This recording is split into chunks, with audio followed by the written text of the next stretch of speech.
Welcome back to Bills by the Numbers, where we let the stats tell you where the Bills are at. We're presented by FanDuel. Make every moment more. Coming up, exactly what talent will be pushed down the board to the Bills at 27, and what positions will be responsible for the pushing.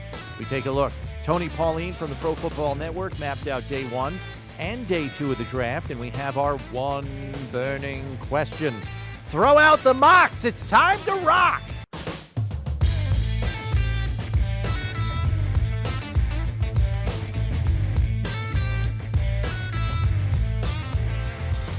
Glad you have time to spend with us. Bills Hall of Famer Steve Tasker, Bills insider Chris Brown with you. And as the 2023 NFL Draft closes in, we dive headlong into trying to determine what talent has the best chance of getting pushed down to the Bills at pick 27 and what positions could prove most helpful in doing so. The first and most obvious, Steve, is the quarterback position, a year removed from just one quarterback going in round 1 last year, Kenny Pickett to the Steelers. There figures to be much more help at the quarterback position this year for teams like the Bills, who do not need one. Up to 5 quarterbacks are now expected to go in round 1 in front of Buffalo at 27. In 2 of the previous 3 seasons, 4 quarterbacks have come off the board before pick 27. 5 in the first round would mark the first time since the Josh Allen draft of 2018 that happened. But, Steve, how much do you think 5 quarterbacks going in front of the Bills pick at 27 helps? I think it probably helps maybe 3 slots. I think the Bills go from the 25th pick down to the 24th, maybe. 25th. So it'd be the equivalent of them picking 24 if 5 quarterbacks go, you think? 3-pick bump. And I'll say this as well. If, for instance, you've got to know, and we'll get into this in a minute, but you got to know that if there's a position group out there that the Bills are flush with, or that they've got a lot of capital invested in, like defensive end, like edge rushers, like we're going to talk about in a minute, if a quality player falls to you, you want to be in a spot where you can take them. And that goes for quarterback too, no doubt. You know, I mean, if Anthony Richardson falls to 27, the Bills will have that spot, and he's too good of a prospect, knowing that he's going to take some work to get better. And you know also he's going to be valuable to some other teams. I would think the Bills would have a lot of capital to trade out of that, get a couple of picks for that, because some team's going to jump up and want to take a quarterback of his caliber, where they've got a guy like Tennessee who's got Ryan Tannehill for another year, or you name the team. This is a guy in Anthony Richardson who come in, and in a year, 2 years, you need him to play because he's really good by that time. But if you need him to play right away, you got to be patient. I think 4 quarterbacks in front of the Bills is a lock. The 5th one, maybe not so much. It's a little bit of a question mark with Hendon Hooker, the perceived 5th quarterback, the Tennessee product, coming off an ACL injury, probably won't be able to play till November, but you may want to sit him for a year and develop him anyway. And you said, well, what are those teams? I think everybody looks at the team, that you mentioned, sit for a year, then play, in Tennessee, for example. I think there are a couple other teams that nobody's really talking about that sit just in front of Buffalo. Baltimore at 22, Minnesota at 23. There is a very real possibility that the Ravens have Lamar play for them in 2023 on the franchise tag, and then put him under the tag again and trade him next year. And I think Minnesota is getting down to the nitty-gritty with Kirk Cousins as their starting quarterback, because while he has been very productive, they haven't done a lot of winning as far as playoffs are concerned. And so I think Baltimore and Minnesota are 2 teams that may not turn the page this year, but may be ready to in 2024 and want a young quarterback in the pipeline that they can get up to speed and take kind of the Patrick Mahomes model, sit for a year, then you're the starter, and off we go. Absolutely. With a guy that's ready. And I don't think enough people are talking about Minnesota at 22, Jacksonville, or Minnesota at 23, Baltimore at 22. And I think that's where that 5th quarterback could, again, push players down to the Bills, most notably, Steve, with 2 teams that many people are mocking a wide receiver. if one of those teams takes a quarterback, maybe one of those top wideouts gets pushed down to the Bills close enough to where Brandon Beane says, let me go up and get that guy. It's only 3 spots I got to go. Let me go get him. That's right. And they're obviously, depending on how these teams evaluate these players, whether they're very different, it could happen as early as Tampa Bay at 19.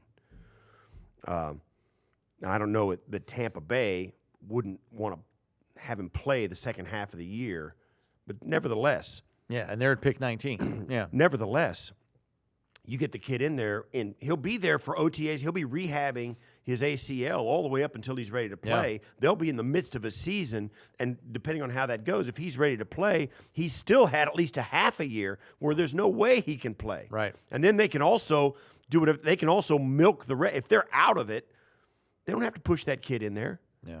You know, and if they're kind of in the hunt, well, they're kind of keep on keeping. They don't want to upset the apple cart. So it's a perfect opportunity for a team like Tampa Bay to say, listen, we're not pushing him into this too soon.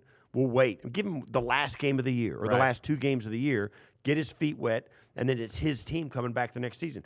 There are more than that. There are more teams than that are possibilities. Even Seattle with the Geno Smith contract. They have time. Yeah, to develop somebody. Yeah, and by the way, they also have 2 picks in the first round. So as great as this prospect might be, 5 quarterbacks going in front of Buffalo at 27, if the Bills want to have some quality talent to consider at pick 27, a couple other position groups are going to have to get in on the act. And fortunately for Buffalo, edge rusher figures to provide some supply in the top half of the round as well. In many cases, as many as half a dozen could be off the board before pick 27. I think it's more likely that we're looking at 4 or 5 there. But now we're talking upwards of 10, 11 players at just 2 positions, Steve, potentially going in front of the Bills at those spots that aren't deemed dire needs for Buffalo. And it's not like it can't happen, knowing teams gravitate to trench players early if they're worthy. Back in 2019, the 2019 draft, Steve, 6 defensive tackles came off the board before pick 20. A second position with a high number can help big time, and it looks like edge rusher has a good chance to be that position. Yeah, edge rusher really does. There's a lot of quality players, and I think more and more college kids and high school kids as well, certainly college coaches, are gravitating towards money positions. The kids want to play the spots where they can make a name for themselves, where they can be a difference maker. Edge rusher, offensive tackle, wide receiver, corner, and, of course, quarterback. Those are 4 money positions. All the other positions are fillers. Mm-hmm. And, when you talk about marquee players, kids want to play that spot. Yep. They want to play like that. So you're having more and more guys gravitate to that, refuse position changes, or ask for a position change to one of those spots. Yeah. So you're getting the best athletes, the most gifted guys playing a spot that they're made to play. And every year they're coming out. And you get, like you said, waves of it. We've had wide receivers over the last 4 or 5 years come out, tons of really good wide receivers. Now, this year it's an edge group. Yeah. And it's going to continue. You're going to see that. Offensive tackles are always very high because they're almost exclusively the offensive line position that pros want to look at. Because the thought is, and I've said this a lot on the Daily Show, Brownie, you always feel like as an NFL coaching staff, you can take a tackle, and if he can't really play tackle, depending on the reasons he can't play tackle, he can really play guard as well. And it's because it's a little easier. And the ask of the position is different than the physical requirements of tackle. So you can get a guy to play tackle. If he can't quite do it, move him down to guard. You got a great guy. That kind of mentality. So a ton of tackles are always evaluated and always thought of to be. They're kind of like quarterbacks. They get kind of pushed up the board of saying, well, he's got all the measurables. Mm-hmm. It doesn't mean he can play, but at least he's going to get a shot at it. So we're seeing a lot of that now. All these money positions are getting the best players, the best athletes, the most gifted guys, corners, wide receivers, edge rushers, and tackles. You see a ton of guys playing those positions, and the draft reflects it. Right. Taking a look at 2 of the more recent mocks leading up to the draft, Dane Brugler from The Athletic had 5 edge players going before the Bills pick at 27. And then ESPN's Mel Kiper and Todd McShay teamed up for a 3-round mock draft. They had 4 edge players going in front of the Bills at pick 27. The big question is, will there be a third position group that offers the same kind of numbers to really put Buffalo in a good spot? We know it's a strong cornerback class, and we know that offensive tackles figure to come off the board in front of the Bills at 27. So if we see 4 corners, 4 offensive tackles go before pick 27, now you're talking about 19 players coming off the board, Steve, and we haven't even mentioned names like Jalen Carter and Bijan Robinson, who would bring the total number to 21 without even mentioning a single receiver or a single tight end. Are you getting excited yet? Yeah, that's what I was thinking. The tight end group is big. It's a good group of guys, and also for the Bills, the most glaring loss was Tremaine Edmonds. So that puts the best linebacker on the board still out there. Sanders and Jack Campbell on the board. Those 2 linebackers, one from Arkansas, one from Iowa. Those guys come into the mix, and they come within striking distance. And also, like you said, you get down to the spots just above Buffalo, which the one right before Buffalo is Dallas. They lost a linebacker in Van Der Esch. They also lost a tight end in Dalton Schultz.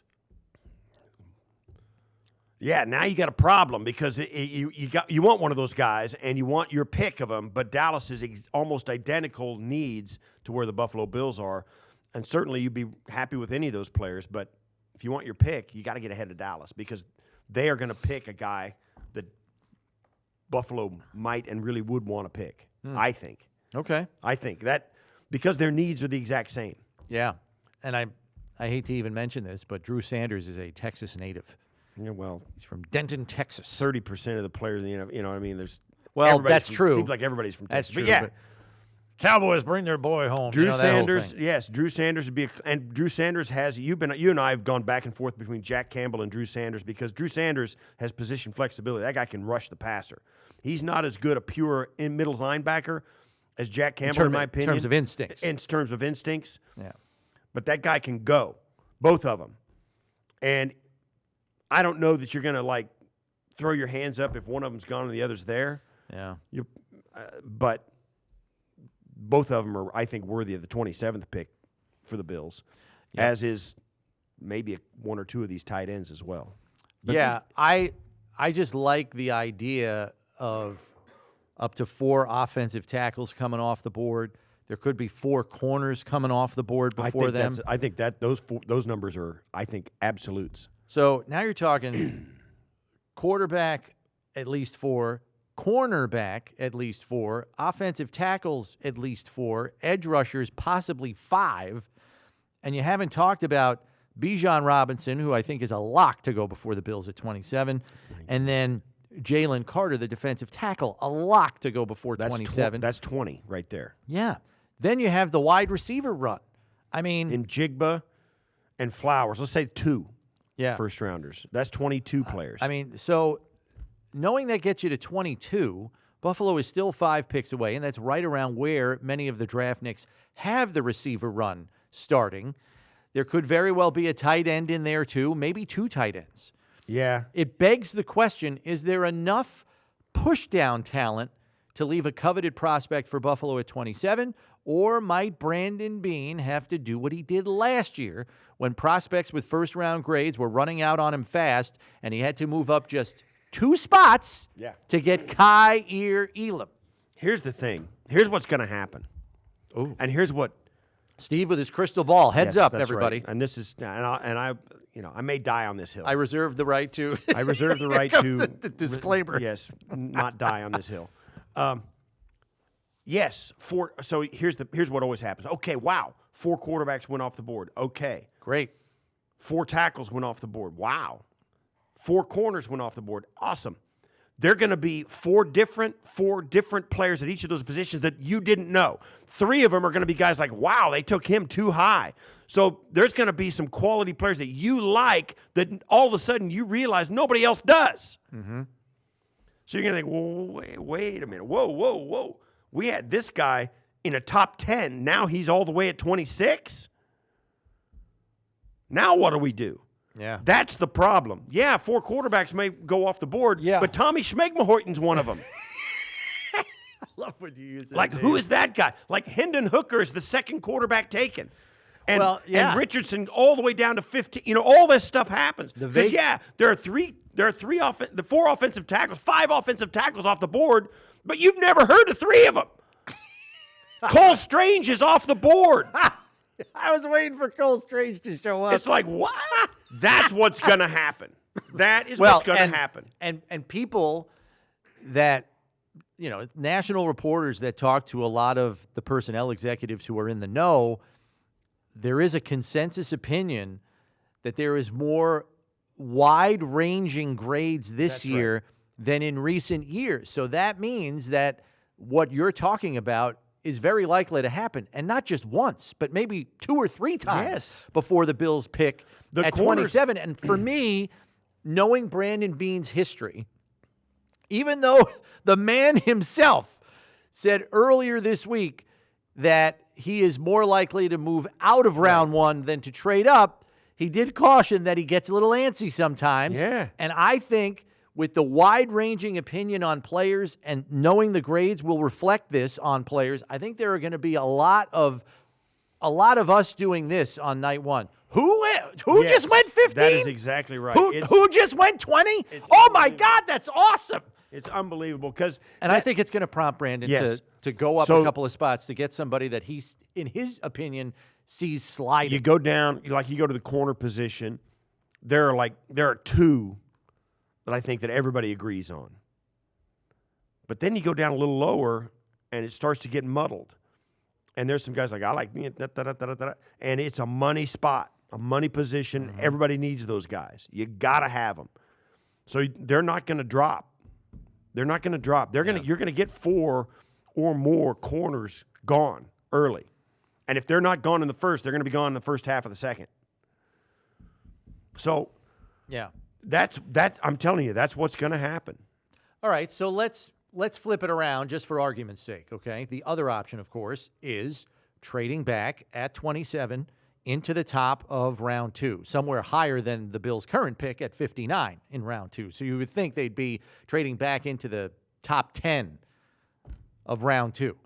How great a market do you think there will be for pick 27 if all that talent that we mentioned is off the board for teams at the top of round 2 to, prompt them to say, I want to get up there because there's 2 or 3 guys sliding that we really like, and they're not going to get to us on round 2. The best hope has to be that some other team, like a New Orleans at 40 or the Raiders at 38, Rams at 36,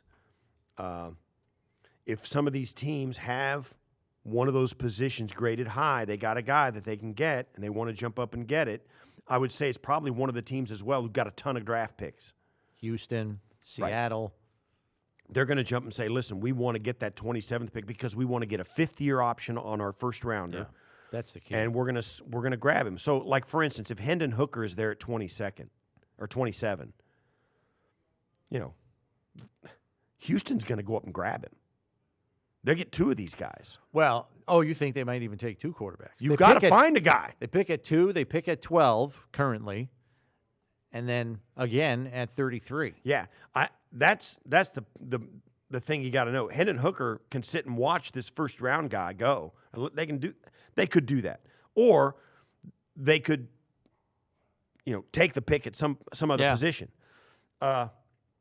I think Seattle's another candidate for that. They Absolutely. pick at 5, they pick at 20, and then they pick at 37, and they also pick at 52. They have 2 1s and 2 2s. I think it's more like, if you're going to talk about the first half of the thing, it could be a team like Pittsburgh. They got Chicago's pick at 32.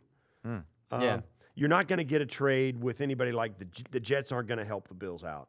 Right. And you may go all the way back to a place like 45, the 45th pick of the draft, but with the Packers, somebody like that. But that's what's going to happen.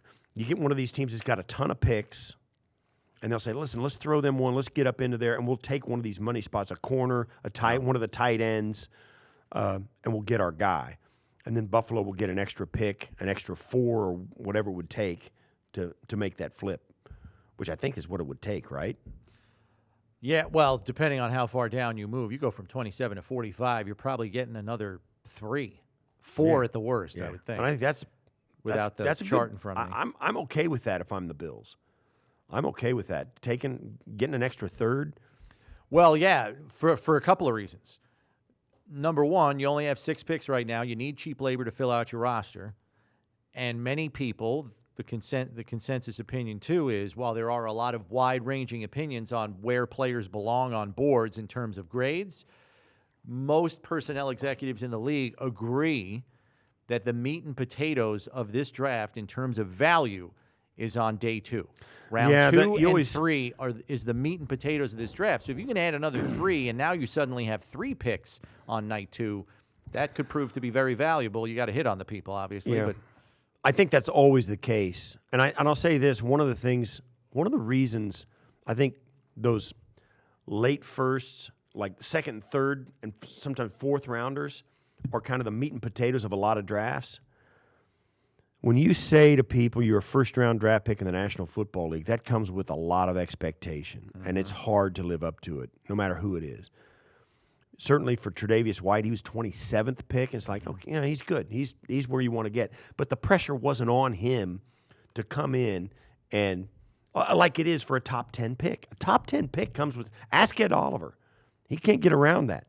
Yeah. It would be hard for Ed Oliver to over deliver on his expectations. Yeah. on his draft pick. When you get into the second, third, and fourth rounders, these are guys that say, okay, let's go. I want to play and I want to do well. But when you're a first rounder, it's like, man, I really gotta show up. Yeah. There's some, and the expectations outside the building perceive differently a second, third, and fourth rounder. So these guys, the pressure's off of them in that respect, and the club seems to have patience for a draft pick like that without the expectations. Yeah. That makes a big difference in a guy's ability to get himself ready week in, week out, year in, year out, to come in and say, okay, I got some time here. Let me find myself, and then let me go. I think it makes a huge difference for a guy's mindset in year 1, 2, and 3. Yeah, no question about it. We turn our discussion now to Pro Football Network's Tony Pauline, who has been covering the NFL draft for almost 30 years. He's not only going to help us with round 1, but tell us about some value that should be there on night 2 of the draft in rounds 2 and 3. Here is Tony. All right, Tony, let's begin here. Steve and I are having this discussion about, with up to 5 quarterbacks expected to go before the Bills at 27, maybe 4 tackles, maybe 4 corners, maybe 4 or 5 edge rushers. What does that, do you think, push down to the Bills at 27 to work with on night 1?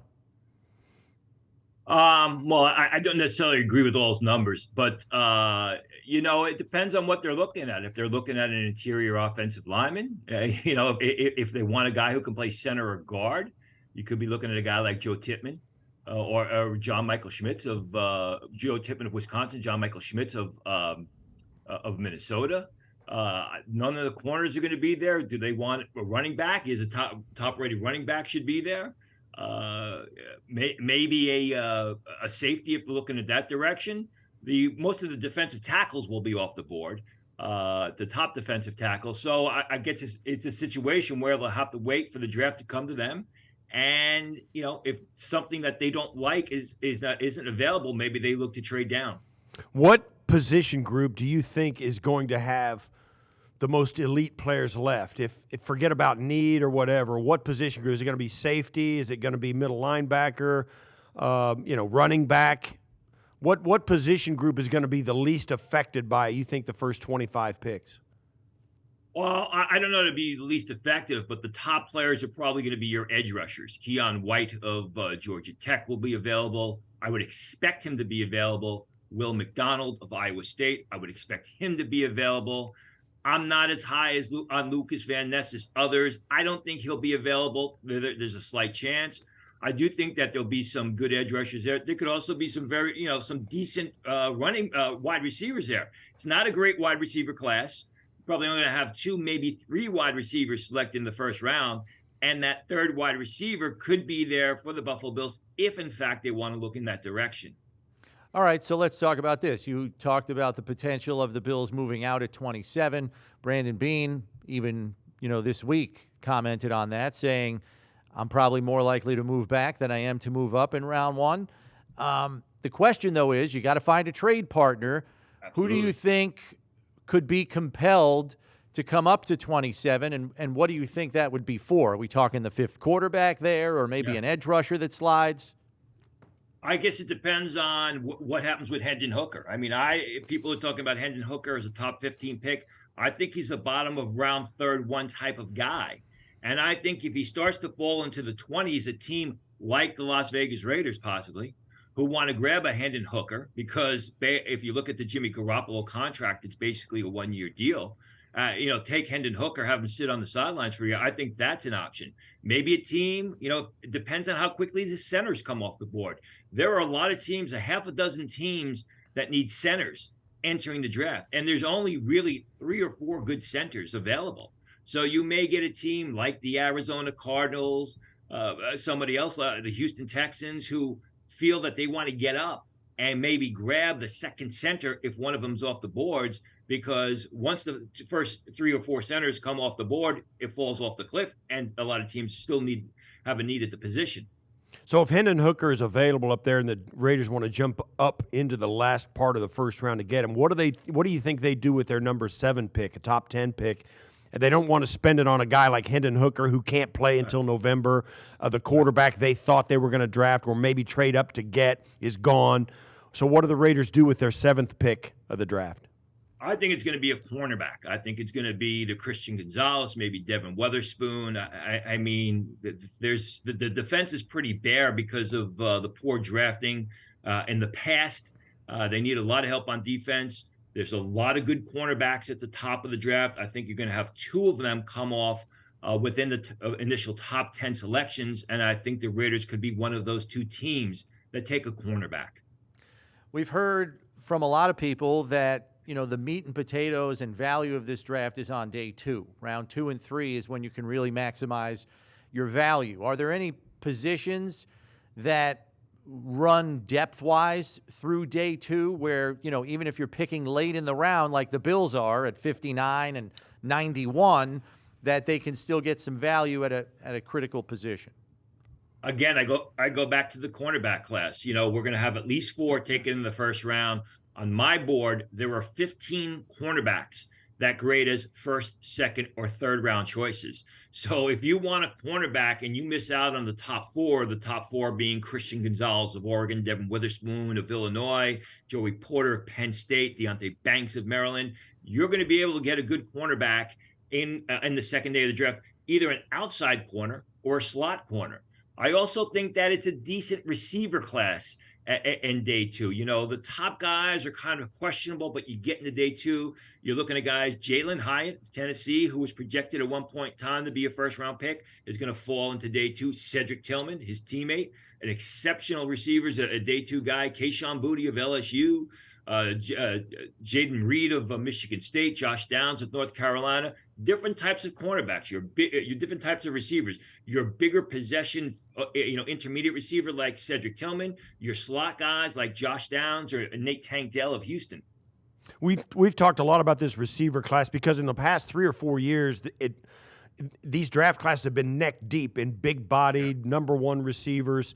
This one is not that. We've talked a lot about how a lot of these guys are physically similar, under 6 foot, under 190 pounds. Is that a characteristic that you've noticed about this wide receiver class, and how does it affect them?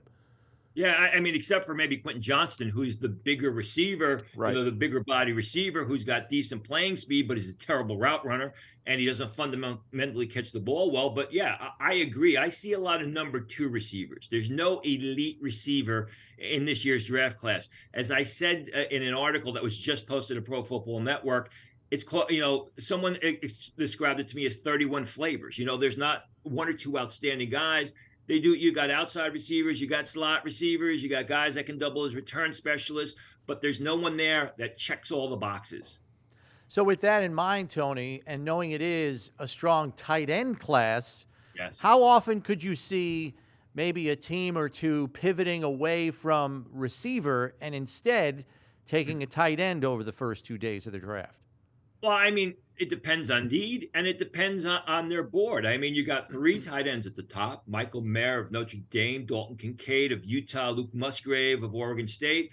And then after that, you've got some nice tight ends: Sam Laporta of Iowa, Darnell Washington of Georgia, Tucker Kraft of South Dakota State. I don't think that, I think if the tight end is rated higher on their board, that's the direction they'll go. But I don't think that they're going to dismiss a receiver just for a tight end. Yeah, one of the intriguing prospects about this draft is this tight end class, and one of the most unknown guys is Darnell Washington. He measures off the charts. He's enormous, huge hands, runs well, but not that much production as a collegian. What are your thoughts on him, and where do you think his value is in a perfect world? Yeah, I think he's going to be overdrafted in the sense that he was 6'6.5", 264 pounds at the combine. But as I reported, after that national championship game, when he went to combine training, he was 280 pounds. I mean, he was a tackle-sized tight end. And I know he ran a 4.64 at the combine, but you watch him, he plays more like a guy who runs in the 4.8s. But with that frame, he's going to win out for the contested throw. In the goal line situations, if you want to throw a 3-yard pass, you're going to throw a jump ball up to him, and he's going to go up and usually get it more times than not.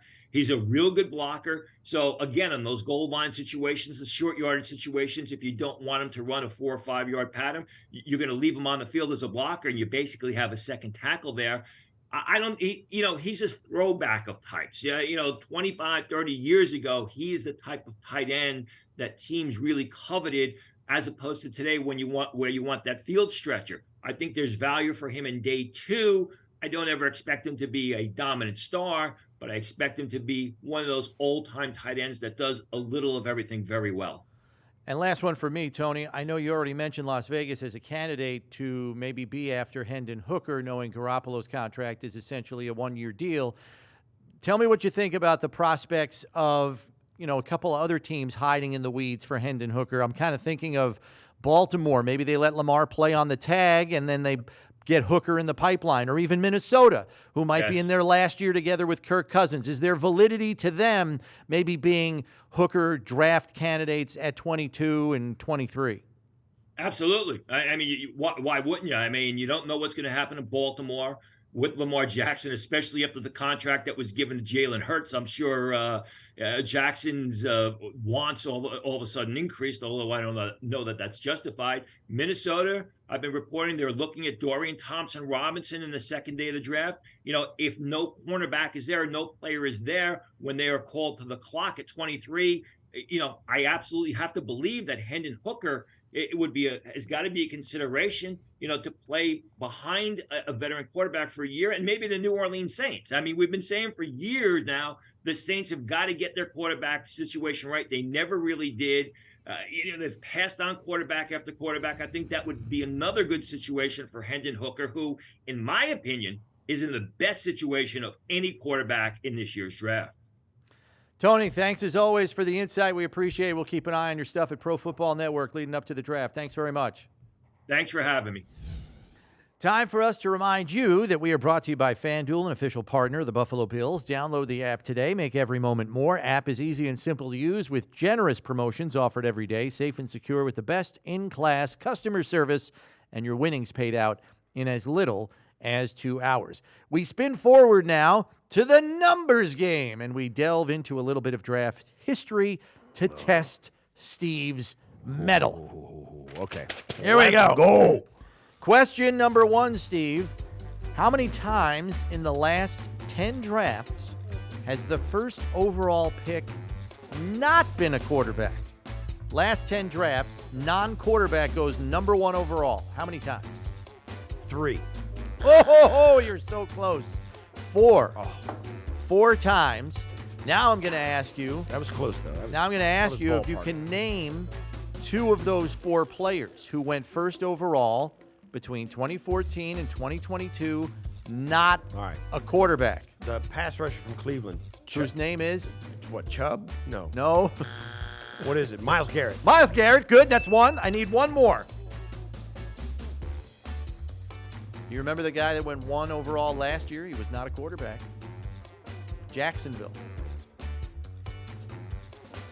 Who was? Hold on. No, I can't remember that guy. Who was it? University of Georgia. Can you think of him? No. Okay, I'll give you another hint. There was another guy who played for Cleveland last year who was also a number 1 pick in the draft. Played the same position as Myles Garrett and was not a quarterback. Gee, what was it? Pass rushers. Oh. No, it couldn't have been. It's not the guy you just mentioned, Jadeveon Clowney. It is. It is. Jadeveon Clowney, Steve. You got 2 out of 4 with a little bit of help from me. The other guy I was trying to make you guess was Trayvon Walker. I could not. I didn't even know that guy. I couldn't year. pick that guy out of a lineup. Okay, He's playing for Cleveland. What do I know? Yeah. Well, Trayvon Walker played for Jacksonville, but that's fine. Same thing. Question number. Wow. Question number 3. In the last 10 drafts, how many running backs have been taken in round 1? 10 drafts. How many first-round running backs over those 10 drafts combined? Saquon. We're going back 10 years now. I know.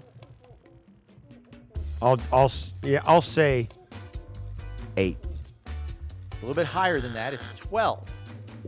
Yeah. Really? 12 first-round running backs. I didn't. There was one draft. I was thinking it could only be 10. Yeah. There was one draft where there were 3.